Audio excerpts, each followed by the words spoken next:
Hello guys, तो आज का हमारा टॉपिक है क्लस्टर्ड ऑपरेटिंग सिस्टम।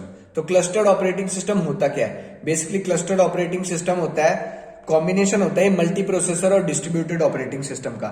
इसमें हमारे पास ग्रुप ऑफ कंप्यूटर्स होते हैं। ये सपोज हमारे पास कंप्यूटर्स है, ग्रुप ऑफ कंप्यूटर्स है।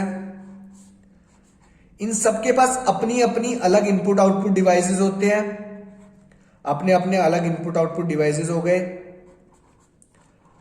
पर ये एक ही मेमोरी स्टोरेज को शेयर करते हैं। इनके पास इनपुट आउटपुट डिवाइसेस अलग अलग हैं, पर ये स्टोरेज एक ही, मतलब मेमोरी एक ही शेयर कर रहे हैं।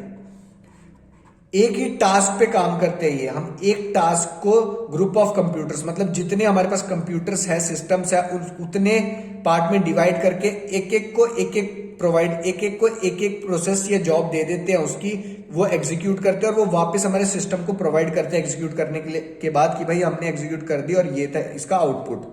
तो ये फंडा है क्लस्टर्ड ऑपरेटिंग सिस्टम का। तो हम इसकी थोड़ी सी थ्योरी देख लेते हैं। और ये भी दो टाइप के होते हैं, सिमेट्रिक और असिमेट्रिक। वो एक्सप्लेन करूंगा मैं आपको ये एक्सप्लेन करने के बाद। It is a combination of multi processor operating system and distributed operating system. In this type of operating system, we have group of computers in LAN network which share common storage। तो वही हमने पढ़ा, ये group of computers हैं, ये LAN network में है।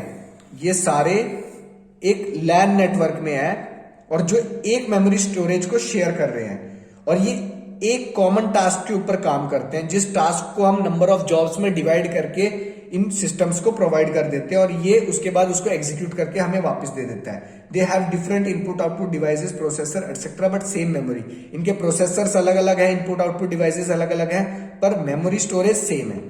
In clustered operating system, we divide the main task into sub-tasks and provide the sub-tasks to the computers in the network।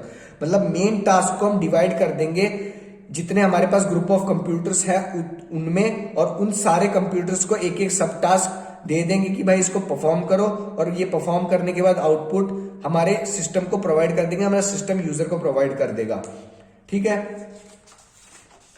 अब इसके पास मैंने आपको बताया था दो होते हैं, ये दो टाइप के होते हैं क्लस्टर्ड ऑपरेटिंग सिस्टम। एक होता है सिमेट्रिक क्लस्टर्ड ऑपरेटिंग सिस्टम, एक होता है एसिमेट्रिक क्लस्टर्ड ऑपरेटिंग सिस्टम।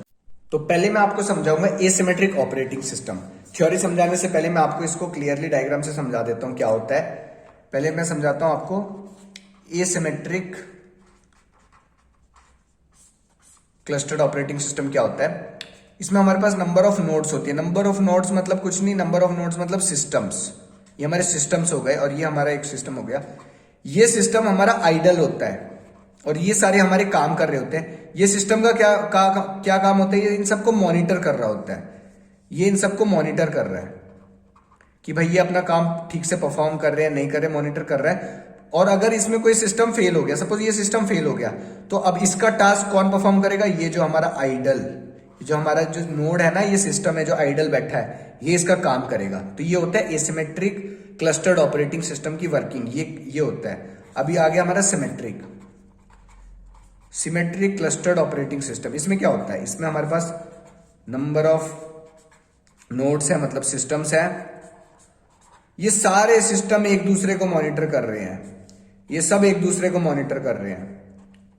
और अगर इसमें कोई सिस्टम फेल हो जाता है तो उसका जो नियरेस्ट सिस्टम है, सपोज ये सिस्टम मेरा भाई फेल हो गया, तो इसका जो नियरेस्ट सिस्टम है ये इसके टास्क को परफॉर्म करेगा। या ये सिस्टम फेल हो गया, अब इसके नियरेस्ट ये है या ये है, सपोज ये इसके नियरेस्ट है, तो इसका टास्क ये परफॉर्म करेगा। तो ये होता है सिमेट्रिक क्लस्टर्ड ऑपरेटिंग सिस्टम। अब हम इसकी थ्योरी पढ़ लेते हैं। Symmetric clustered operating system, suppose number of systems are treated as nodes. मैंने आपको बताया था जो सिस्टम्स है उनको हम नोड्स बोल रहे हैं। In this type of operating system no node is idle in the network, all nodes work together and also monitors others nodes in the network. वही मैंने आपको बताया था, इसमें कोई नोड आइडल नहीं होती, सारी एक दूसरे को मॉनिटर कर रही होती है। अगर एक फेल हो जाती है तो दूसरे उसका टास्क परफॉर्म कर देती है। If any node fails the nearest node will take its task. वही मैंने बोला, कोई भी नोड फेल हुए, नियरेस्ट नोड उसका टास्क परफॉर्म करेगी। All nodes work together and also monitors other nodes in the network. वही मैंने आपको भी समझाया था। एसिमेट्रिक क्लस्टर्ड ऑपरेटिंग सिस्टम में क्या होता है? In this one node is idle which monitors all the other nodes in the network. वही मैंने आपको बताया था, एक नोड इसमें आइडल होती है वही मॉनिटर कर रही होती है और सारी नोड्स को। If any node fails the idle node will take its task. वही मैंने आपको बताया था, अगर कोई भी नोड फेल हो जाती है, सपोज ये फेल हो गई थी हमारी, तो इसका टास्क अब हमारी आइडल नोड परफॉर्म करेगी। तो ये था हमारा क्लस्टर्ड ऑपरेटिंग सिस्टम। अब इसकी हम थोड़ी एडवांटेज एंड डिसएडवांटेज पढ़ लेते हैं। एडवांटेज क्या, हाई परफॉर्मेंस देता है, ये रिलायबल है। रिलायबल क्यों है, एक सिस्टम खराब हो गया दूसरा सिस्टम उसका टास्क परफॉर्म कर रहा है, हमने पढ़ा था, तो ये है इसके एडवांटेज। डिसएडवांटेज क्या है, ये बहुत एक्सपेंसिव होते हैं और इसको ठीक करना, मेंटेन करना के लिए हमें टेक्निकल नॉलेज की जरूरत है, इसलिए हमने लिखा नीड टेक्निकल लुक आफ्टर। तो ये था हमारा क्लस्टर्ड ऑपरेटिंग सिस्टम। होप करता हूं आपको समझ में आया होगा। तो लाइक करें एंड सब्सक्राइब करें। Thank you.